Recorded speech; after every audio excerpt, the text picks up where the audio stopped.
Hello students, हमारी इस video में आप सभी का स्वागत है।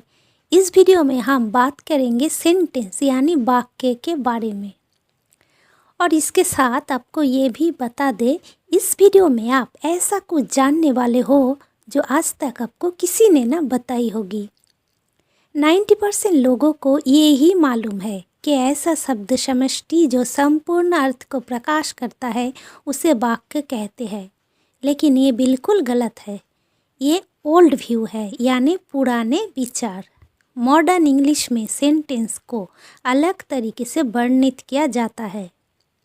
सेंटेंस के पुराने संज्ञा में दो चीज़ें गलत है, तो आइए पहले के बारे में जानते हैं। ऐसा शब्द समष्टि जो संपूर्ण अर्थ को प्रकाश करता है उसे वाक्य कहते हैं। यहाँ पे पहला गलत वर्ड है शब्द समष्टि, क्योंकि वाक्य बनाने के लिए हर बार हमें शब्द समष्टि यानी बहुत सारे वर्ड्स की ज़रूरत नहीं होती है। एक वर्ड से भी वाक्य बनते हैं और उसे कहते हैं सिंगल वर्डेड सेंटेंस। इसका एग्जाम्पल हम थोड़ी देर में देखेंगे। उसके पहले वाक्य के रूल के बारे में बात करते हैं। हम जानते हैं वाक्य बनाने के लिए कर्ता, कर्म और क्रिया यानी सब्जेक्ट, ऑब्जेक्ट और वर्ब की ज़रूरत होती है। लेकिन मॉडर्न ग्रामर में वर्बलेस सेंटेंस भी शामिल है।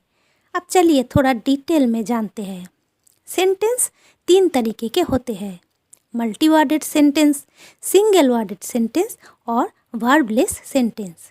तो पहला है मल्टी वर्डेड सेंटेंस यानी बड़ा वाक्य जो शब्द समष्टि से बनते हैं, जैसे she is a school teacher और a boy is riding a bicycle. दूसरा है सिंगल वर्डेड सेंटेंस यानी छोटा वाक्य जो एक वर्ड से भी बनते हैं, जैसे हाय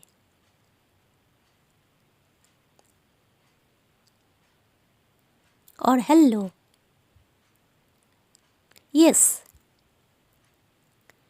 तीसरा वर्बलेस सेंटेंस जैसे कि not at all, not yet. आइए अब दूसरी गलतफहमी को दूर करते हैं। संपूर्ण अर्थ प्रकाश करता है ऐसा शब्द समष्टि को वाक्य कहते हैं। यहाँ पे संपूर्ण अर्थ ये शब्द गलत है। हमने देखा एक वर्ड से भी वाक्य बनते हैं और एक वर्ड के वाक्य से और वर्ड जुड़कर हम उस वाक्य को बड़ा भी कर सकते हैं।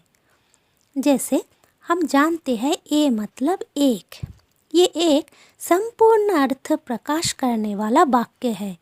अब ये ए से और एक वर्ड जुड़कर हम वाक्य को बढ़ा सकते हैं। जैसे मैन बनता है आ मैन, और फिर आ टायर्ड मैन, और फिर आ फैट एंड टायर्ड मैन। ऐसे ही हम वाक्य को बढ़ाते चलेंगे। A fat and tired man taking rest, और फिर a fat and tired man taking rest under the tree. तो आपने देखा वाक्य को संपूर्ण बहुत तरीक़ों से किया जा सकता है और एक छोटा वाक्य धीरे धीरे बड़ा भी कर सकते हैं। यानी एक सिंगल वर्डेड सेंटेंस धीरे धीरे मल्टी वर्डेड सेंटेंस बन सकता है। अब यहाँ पे सवाल ये पैदा होता है कि जब कोई वाक्य संपूर्ण और संपूर्ण फिर पूरी तरह से संपूर्ण होता है, क्या तब उसे वाक्य कहते हैं? नहीं, इसमें तो फिर संपूर्ण बात का कोई अर्थ ही नहीं रहेगा। तो आप अब बिल्कुल समझ गए होंगे कि संपूर्ण अर्थ प्रकाश करने वाला शब्द समष्टि को वाक्य कहते हैं। ये कितना गलत है। तो फिर हम वाक्य कहेंगे किसे? किसी संदर्भ या प्रसंग में स्पष्ट अर्थ रखने वाला शब्द या शब्द के समूह को वाक्य कहते हैं। अ वर्ड और a group of words having a clear meaning in a given context is called a sentence.